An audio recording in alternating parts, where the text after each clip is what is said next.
नमस्कार मित्रों, मेरा नाम नेत्राम भारती है और मैं आज आपके सामने प्रस्तुत कर रहा हूँ चित्रलेखा जैसे दार्शनिक उपन्यास के महान रचनाकार भगवती चरण वर्मा जी की एक कहानी जिसका शीर्षक है प्रायश्चित। जी हाँ, प्रायश्चित। तो आइए सुनते हैं। अगर कबरी बिल्ली घर भर में किसी से प्रेम करती थी तो रामू की बहू से, और अगर रामू की बहू घर भर में किसी से घृणा करती थी तो कबरी बिल्ली से। रामू की बहू 2 महीने हुए मायके से प्रथम बार ससुराल आई थी। पति की प्यारी और सास की दुलारी 14 वर्ष की बालिका। भंडार घर की चाबी उसकी करधनी में लटकने लगी। नौकरों पर उसका हुक्म चलने लगा और रामू की बहू घर में सब कुछ। सासू जी ने माला ले ली और पूजा पाठ में अपना मन लगा लिया। लेकिन ठहरी 14 वर्ष की बालिका ही ना, कभी भंडार घर खुला रह जाता तो कभी भंडार घर में बैठे बैठे ही सो जाती। कबरी बिल्ली को मौका मिल जाता, घी दूध पर वह जुट जाती और रामू की बहू की जान फिर आफत में। कबरी बिल्ली के छक्के पंजे। रामू की बहू हांडी में घी रखते रखते ऊँग गई और बचा हुआ घी कबरी के पेट में चला गया। रामू की बहू दूध ढककर मिश्रानी को जींस देने गई और दूध नदारद। अगर बात यहीं तक रह जाती तो भी बुरा न था। कबरी रामू की बहू से कुछ ऐसा परच गई थी कि रामू की बहू के लिए खाना पीना दुश्वार। रामू की बहू के कमरे में रबड़ी से भरी कटोरी पहुंची और रामू जब आए तब कटोरी साफ चटी हुई। अरे भाई, बाजार से बालाई आई और जब रामू की बहू ने पान लगाया, बालाई गायब। रामू की बहू ने तय कर लिया कि या तो वही इस घर में रहेगी या फिर ये कबरी बिल्ली। मोर्चाबंदी हो गई और दोनों सतर्क। बिल्ली फंसाने का कटघरा लाया गया। उसमें दूध, मलाई, चूहे और भी बिल्ली को स्वादिष्ट लगने वाले विविध प्रकार के व्यंजन रखे गए। लेकिन बिल्ली ने उधर निगाह तक न डाली। इधर कबरी ने सरगर्मी दिखलाई। अभी तक तो वह रामू की बहू से डरती थी, पर अब वह साथ लग गई, लेकिन इतने फासले पर कि रामू की बहू उस पर हाथ न लगा सकी। कबरी के हौसले बढ़ जाने से रामू की बहू को घर में रहना मुश्किल हो गया। उसे मिलती थी सास की मीठी मीठी झड़कियां और पतिदेव को मिलता था रूखा सूखा भोजन। एक दिन रामू की बहू ने रामू के लिए खीर बनाई। पिस्ता, बादाम, मखाने और तरह तरह के मेवे दूध में औटाए गए। सोने का वर्क भी चिपकाया गया और खीर से भरकर कटोरा कमरे के एक ऐसे ऊंचे ताक पर रख दिया गया जहां बिल्ली ना पहुंच सके। इसके बाद रामू की बहू पान लगाने में लग गई और इधर बिल्ली जब कमरे में आई, ताक के नीचे खड़े होकर के उसने जब ऊपर कटोरे की ओर देखा, सूंघा, उसे महसूस हुआ कि माल अच्छा है। ताक की ऊंचाई अंदाजी और रामू की बहू पान लगा रही है। पान लगाकर रामू की बहू सास जी को पान देने चली गई और इधर कबरी ने छलांग मारी। पंजा कटोरे में लगा और कटोरा झंझनाहट की आवाज के साथ फर्श पर। आवाज रामू की बहू के कान में पहुंची। सास के सामने पान फेंककर वह दौड़ी। क्या देखती है कि फूल का कटोरा टुकड़े टुकड़े, खीर फर्श पर और बिल्ली डट कर खीर उड़ा रही है। रामू की बहू को देखते ही कबरी चंपत। अब तो रामू की बहू पर खून सवार हो गया। ना रहे बांस, ना बजे बांसुरी। रामू की बहू ने कबरी की हत्या पर कमर कस ली। रात भर उसे नींद नहीं आई।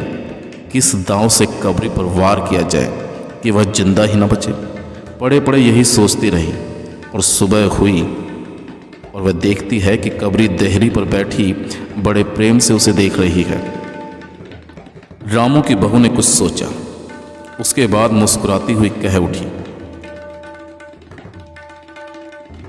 उसके बाद मुस्कुराती हुई वह उठी।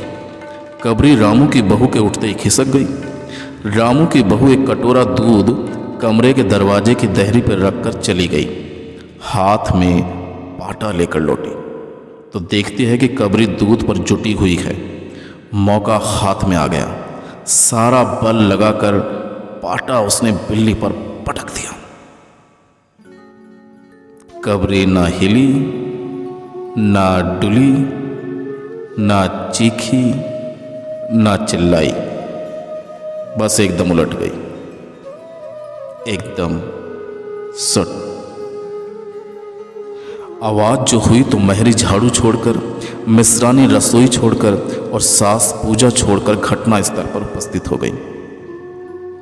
रामू की बहू सिर झुकाए हुए अपराधिनी की भांति बातें सुन रही थी। महरी बोली, अरे राम, बिल्ली तो मर गई माँ जी, बिल्ली की हत्या बहू से हो गई। अरे राम राम राम राम, ये तो बहुत बुरा हुआ माँ जी, बहुत बुरा हुआ।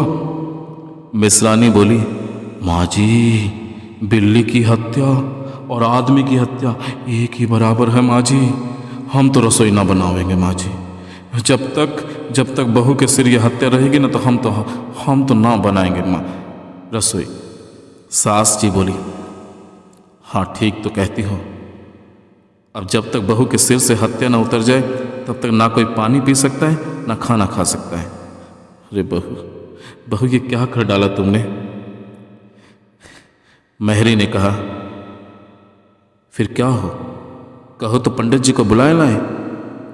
सास की जान में जान आई, अरे हाँ जल्दी दौड़ के पंडित जी को बुला ला। बिल्ली की हत्या की खबर बिजली की तरह पड़ोस में फैल गई। पड़ोस की औरतों का रामू के घर में तांता बंध गया। चारों तरफ से प्रश्नों की बौछार और रामू की बहू सिर झुकाए बैठी। पंडित परम सुख को जब खबर मिली, उस समय वह पूजा कर रहे थे। खबर पाते ही वह उठ पड़े।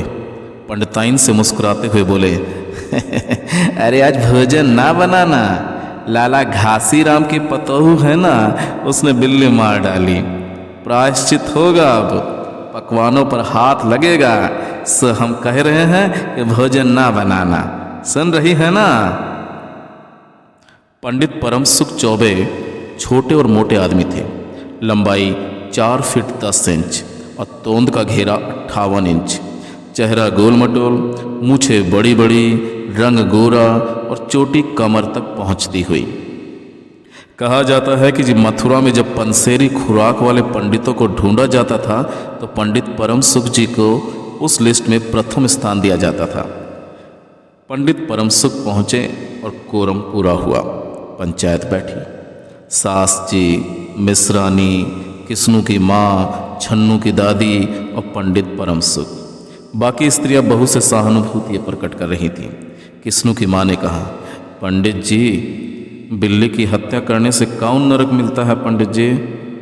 पंडित परम सुख ने पत्रा देखते हुए कहा, बिल्ली की हत्या अकेले से तो नरक का नाम नहीं बतलाया जा सकता। किस्नू की माँ, वह मुहूर्त भी तो मालूम होना चाहिए ना। जब बिल्ली की हत्या हुई तब नरक का पता लग सकता है।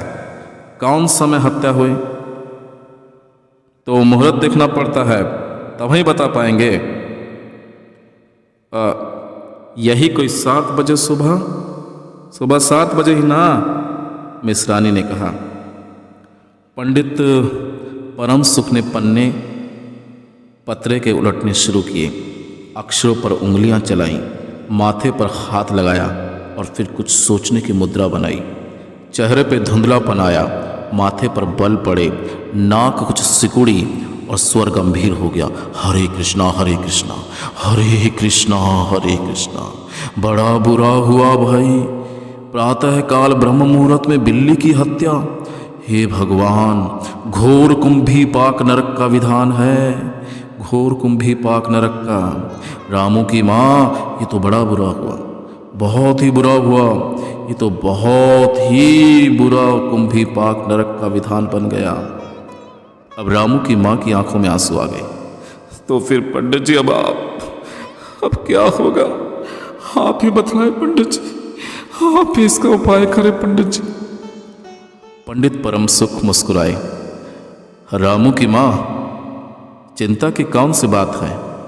हम पुरोहित कौन दिन के लिए हैं? शास्त्रों में प्रायश्चित का विधान है, सो प्रायश्चित से सब कुछ ठीक हो जाएगा। पंडित जी, उसी के लिए तो आपको बुलाया है पंडित जी। अब आप ही कुछ कीजिए उपाय, आगे बतलाओ कि हमें क्या करना है, आगे क्या किया जाए पंडित जी। इस घोर नरक से बचाओ पंडित जी। क्या किया जाए? यही एक सोने की बिल्ली बनवा कर बहू से दान करवा दो। जब तक बिल्ली न दी जाएगी तब तक तो घर अपवित्र ही रहेगा। बिल्ली दान देने के बाद 21 दिन का पाठ हो जाए तब जाके मुक्ति मिलेगी। छन्नू की दादी बोली, हाँ और क्या, पंडित जी ठीक है ही तो कहते हैं। अरे बिल्ली अभी दान दे दी जाए तो ठीक, ना तो बहुत ज़्यादा नुकसान हो जाएगा, बहुत पाप बढ़ेगा। तो बिल्ली अभी दे दी जाए, पाठ फिर बाद में करा लिया जाएगा। रामू की माँ ने कहा, तो पंडित जी कितने तोले की बिल्ली बनवाई जाए, ये भी बता दो पंडित जी। पंडित परम सुख मुस्कुराए, अपनी तोंद पर हाथ फेरते हुए बोले, अब बिल्ली कितने तोले की बनवाई जाए? अरे रामू की माँ, शास्त्रों में तो लिखा है कि बिल्ली के वजन भर सोने की बिल्ली बनवाई जाए, लेकिन अब कलयुग आ गया है ना, धर्म कर्म का नाश हो गया है, श्रद्धा रही नहीं। सो रामू की माँ, बिल्ली के तौल भर की बिल्ली से क्या बनेगी? ऐसा कीजिए, बिल्ली 20-21 शेर से कम की तो क्या बने, हाँ कम से कम 21 तोले की बिल्ली बनवा कर दान करवा दो, और जो आगे आपकी श्रद्धा हो वो आप देख लो। रामू की माँ ने आंखें फाड़कर पंडित परम सुख को देखा। अरे बाप रे, 21 तोला सोना! पंडित जी यह तो बहुत है, तोला भर की बिल्ली से काम ना चलेगा। अरे तोला भर की बिल्ली से काम निकलवा लीजिए ना पंडित जी, कहाँ से लाएंगे 21 तोला सोना? पंडित परम सुख हंस पड़े। रामू की माँ, 1 तोला सोने की बिल्ली, 1 तोला? अरे रुपए का लोभ बहू से बढ़ गया क्या?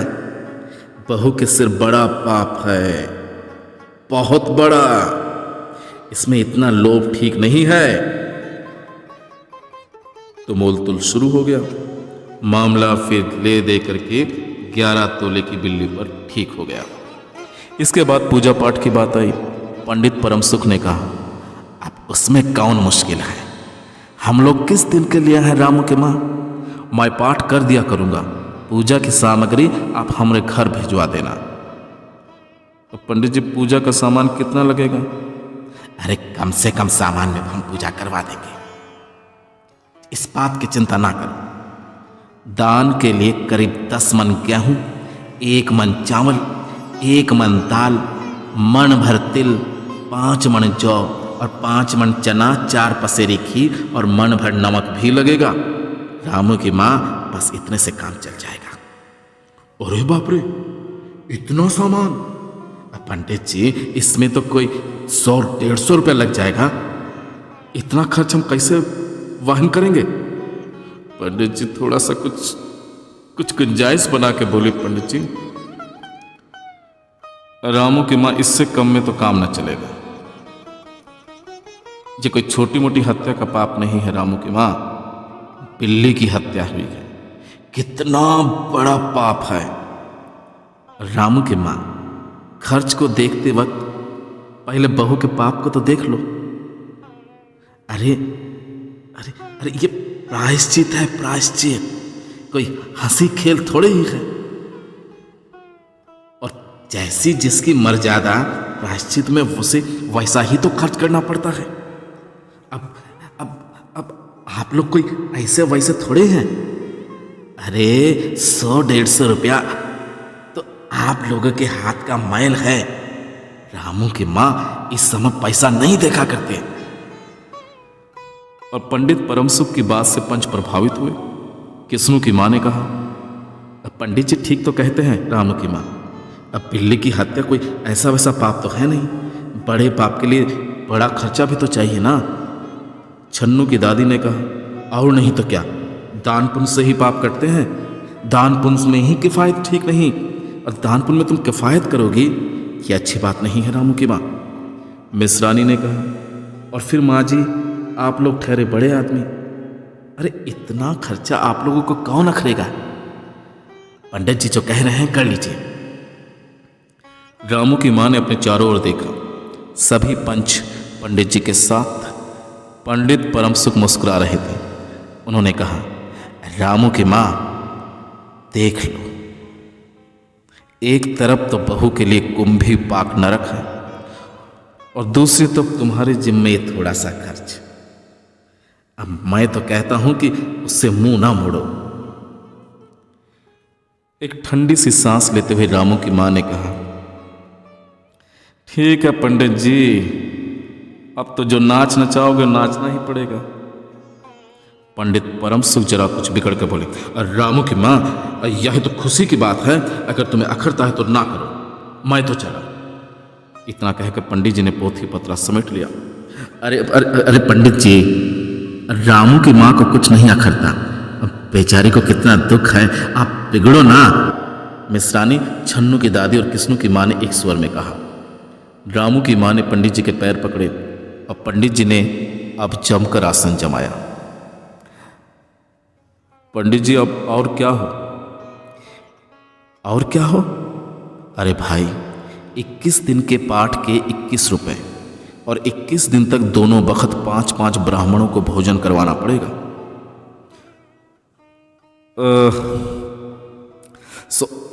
इसकी चिंता तुम ना करो। मैं ऐसा करूंगा, मैं अकेले दोनों समय भोजन कर लूंगा और मेरे अकेले भोजन करने से 5 ब्राह्मणों के भोजन का फल तुम्हें मिल जाएगा।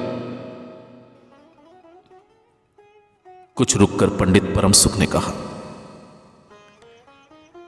अरे ये तो पंडित जी बहुत ठीक कहते हैं भाई। अब पंडित जी की टोन तो देखो, ठीक है तो कह रहे हैं हम। मिश्रानी ने मुस्कुराते हुए पंडित जी पर व्यंग किया। अच्छा, तो फिर प्रायश्चित का प्रबंध करवाओ रामू की मां। 11 तोला सोना निकालो, मैं उसकी बिल्ली बनवा लाऊं, 2 घंटे में बनवा कर लौटूंगा। तब तक पूजा का सब प्रबंध कर रखो। और देखो, पूजा के लिए ये सब। इतने में पंडित जी की बात खत्म भी ना हुई थी कि महरी हांफती हुई कमरे में घुस आई और सब लोग चौंक उठे। रामू की मां ने घबरा कर पूछा, अरे क्या हुआ री? अब क्या हुआ? महरी ने लड़खड़ाते हुए स्वर में कहा, माँ जी वो कबरी बिल्ली। अरे हाँ, क्या हुआ उस कबरी बिल्ली मुई को? माँ जी वो कबरी बिल्ली तो उठकर भाग गई। भाग गई? धन्यवाद।